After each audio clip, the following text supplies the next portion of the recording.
I'm not stupid. And like I said, even when I was taken down to the detention center, they gave me a book to read. They gave me a blanket. They looked after me. Did you get convicted? No, I didn't get convicted.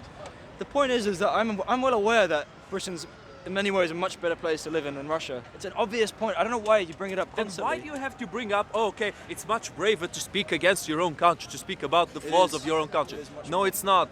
It's stupid if your country has less flaws than another country. Generally speaking. It's self-loathing, Kyle. Generally speaking.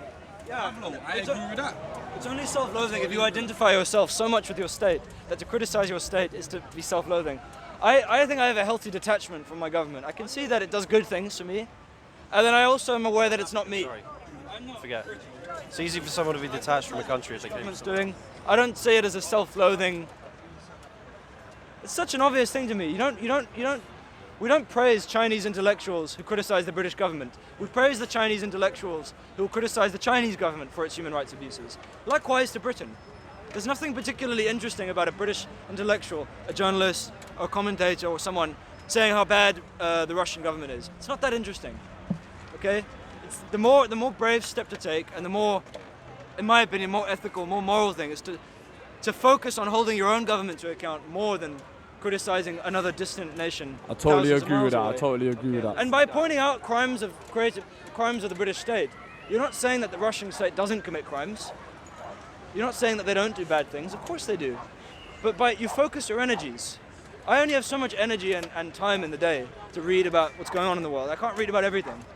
So I will focus more on the things my government's doing because I can actually do something about them. Average British people, a person living in Britain, can do far more about the British government than they can do about the Russian state, can't they?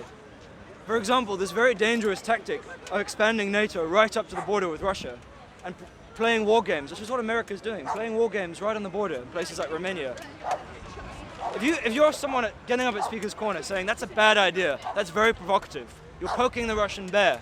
And so you shouldn't be surprised if Russia gets frightened and does something back. Just let the Russian bear eat everybody around it's a straw man. You're doing a straw man. Ah, it's a straw man. Okay. Russia is a fake boogeyman, Kyle. Russia has no power over the West. The only countries Russia can oppress is Ukraine. I'm not being sarcastic right now. I'm being very, very serious right now. No, you're right. I think it is a boogeyman. It's a fake boogeyman. Yeah, exactly. A fake boogeyman. Russia has a lot of influence within a small sphere. Places like Syria, places like Ukraine. It can exert a lot of effort, pressure and oppression on those places. But it doesn't have the same level of power it did in the 1960s, 70s. Anybody who thinks that Russia is a superpower today needs to get their head checked. Russia's economy is small. I think it's smaller even than Spain's economy. Really, well, they have gas. They have gas. Yeah, it's really weak. They're holding on gas. They have their weaker than Spain. No, it's not. It has a smaller. It's an economy either the it size depends. of Spain. Okay, it depends how you qualify economy. Yeah. They have a lot of raw resources in terms of GDP. GDP. Well, Russia. Small. It's very. Spain.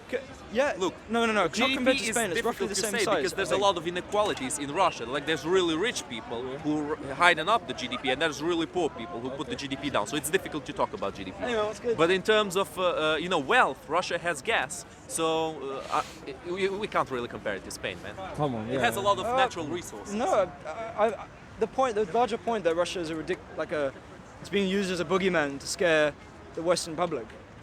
That still remains the same. I'm not dodging it. I'm agreeing with it. Yeah, you agree with me. I agree with that as well. No, Somebody speakers, brother. when you get up at Speaker's Corner and you say that the British state and NATO and America shouldn't be provoking Russia by expanding their activities right up to the border with Russia and surrounding Russia and China with missiles pointed straight at them, if you get up and you do that at Speaker's Corner, you're not saying that Putin's a nice guy.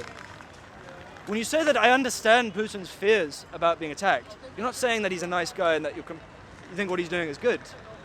Like I did this at Speaker's Corner when I said that we shouldn't attack Syria because it doesn't seem like Assad did that chemical attack on his people in Duma. There's no evidence necessarily that he did that. You're not saying Assad is a nice person.